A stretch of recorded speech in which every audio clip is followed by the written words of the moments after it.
Hi friends, it's me James Joseph. പട്ടയം നഷ്ടപ്പെട്ടാൽ എന്താണ് പരിഹാരം? പല ഭൂ ഉടമകളും നേരിടുന്ന അതീവ ഗുരുതരമായിട്ടുള്ള ഒരു പ്രശ്നമാണ്. പട്ടയം നഷ്ടപ്പെട്ട് കഴിഞ്ഞാൽ സാധാരണയായിട്ട് പട്ടയത്തിൻ്റെ കോപ്പിക്ക് തഹസിൽദാരുടെ ഓഫീസിൽ, പട്ടയം നൽകിയ തഹസിൽദാരുടെ ഓഫീസിൽ അന്വേഷിക്കും. പലപ്പോഴും അവിടെയും ഈ പട്ടയത്തിൻ്റെ പകർപ്പ് ലഭിച്ചെന്ന് വരികയില്ല. അപ്പോൾ പിന്നെ എന്താണ് പരിഹാരം? നിജസ്ഥിതി സർട്ടിഫിക്കറ്റ് വാങ്ങണം എന്നുള്ളതാണ്. 26/5/2025 142/2025/RD ഉത്തരവ് പ്രകാരം ഈ കാര്യത്തിൽ ജില്ലാ കളക്ടർമാർക്ക് കൃത്യമായിട്ടുള്ള നിർദ്ദേശം തഹസിൽദാർ നൽകിയിട്ടുണ്ട്.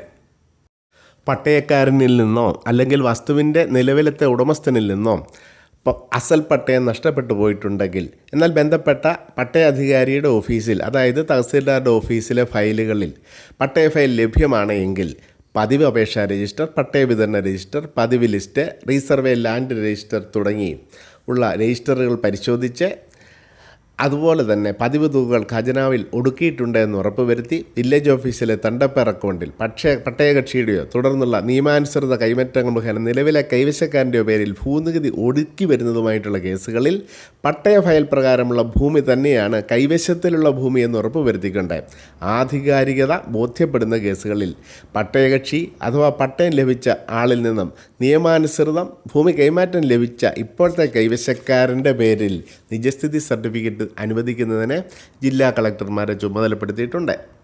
ഇനി തഹസിൽദാരുടെ ഓഫീസിൽ പട്ടയ ഫയൽ ഇല്ലെങ്കിൽ എന്ത് ചെയ്യും?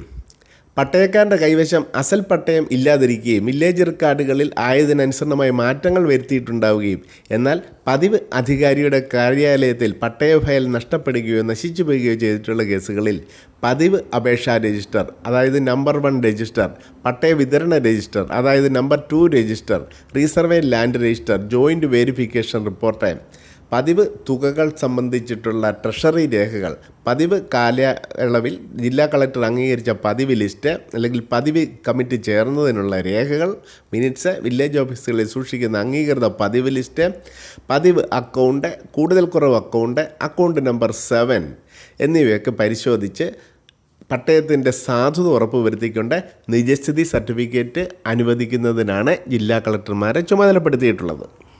പക്ഷേ ചില നിബന്ധനകൾ വെച്ചിട്ടുണ്ട്. പട്ടയം അനുവദിച്ചിരുന്ന ഭൂമിയിൽ ഇപ്പോൾ ഒന്നിലധികം കൈവശങ്ങളുള്ള പക്ഷം എല്ലാ കൈവശങ്ങളും ചേർന്നുള്ള ഗ്രൂപ്പ് സ്കെച്ച് തയ്യാറാക്കണമെന്ന് നിഷ്കർഷിക്കുന്നു. എല്ലാ കൈവശങ്ങളും ചേർത്തുള്ള ആകെ വിസ്തീർണം പട്ടയം അനുവദിച്ചിട്ടുള്ള വിസ്തീർണത്തിൽ അധികരിക്കുന്നില്ല എന്ന് ഉറപ്പുവരുത്തേണ്ടതുമാണ്. നിജസ്ഥിതി സർട്ടിഫിക്കറ്റ് അനുവദിക്കുന്ന എല്ലാ കേസുകളിലും താലൂക്ക് സർവേയർ മുഖേന ബന്ധപ്പെട്ട തഹസിൽദാർ ഭൂമിയുടെ ജിയോ കോർഡിനേറ്റുകൾ ശേഖരിക്കേണ്ടതും അത്തരത്തിൽ പുതിയതായി സ്കെച്ച് തയ്യാറാക്കേണ്ടതുമാണ്. ഇത്തരത്തിൽ ലഭ്യമാക്കുന്ന ജിയോ കോർഡിനേറ്റുകൾ നിജസ്ഥിതി സർട്ടിഫിക്കറ്റിൽ ഉൾക്കൊള്ളിക്കേണ്ടതാണ് എന്ന് ഉത്തരവിൽ അനുശാസിക്കുന്നു. നിജസ്ഥിതി സർട്ടിഫിക്കറ്റ് അനുവദിക്കുന്ന എല്ലാ സംഗതിയിലും പകർപ്പ് ഇതിലേക്കായുള്ള ചിലവ് പൂർണ്ണമായും അപേക്ഷകൻ വഹിക്കേണ്ടതാണെന്നുള്ള നിബന്ധനയോടെ രജിസ്റ്റർ ചെയ്യുന്നതിലേക്കായി ബന്ധപ്പെട്ട സബ് രജിസ്ട്രാർക്കും അയച്ചു കൊടുക്കേണ്ടതായിട്ടുണ്ട്. കേരള ഭൂപതിവ് നിയമപ്രകാരം ഭൂമി പതിച്ചു നൽകിയ കേസുകളിൽ, പട്ടയം അനുവദിച്ചിട്ടുള്ള കേസുകളിൽ പട്ടയം നഷ്ടപ്പെട്ടാലാണ് നിജസ്ഥിതി സർട്ടിഫിക്കറ്റ് ഇപ്രകാരം നൽകുവാനായിട്ട് ഉത്തരവിട്ടിട്ടുള്ളത്. നിജസ്ഥിതി സർട്ടിഫിക്കറ്റ് ലഭിക്കുന്നതിന് വെള്ള പേപ്പറിൽ പട്ടയത്തിനെ സംബന്ധിച്ചിട്ടുള്ള വിവരങ്ങൾ രേഖപ്പെടുത്തി കരമടച്ച രസീത്, അതുപോലെ തന്നെ ആധാരത്തിൻ്റെ പകർപ്പ് എന്നിവ സഹിതം പട്ടയം ഇഷ്യൂ ചെയ്തിട്ടുള്ള ഓഫീസിൽ തഹസിൽദാർക്ക് അപേക്ഷ നൽകുകയാണ് വേണ്ടത്. ഇന്നത്തെ വീഡിയോ നിങ്ങൾക്ക് ഇഷ്ടപ്പെട്ടുവെങ്കിൽ ബെല്ലൈക്കൺ അമർത്തി എൻ്റെ ചാനൽ സബ്സ്ക്രൈബ് ചെയ്യുക. അടുത്ത ദിവസം മറ്റൊരു വീഡിയോയുമായിട്ട് നിങ്ങളുടെ മുൻപിൽ വരാം. Till then, take care, by.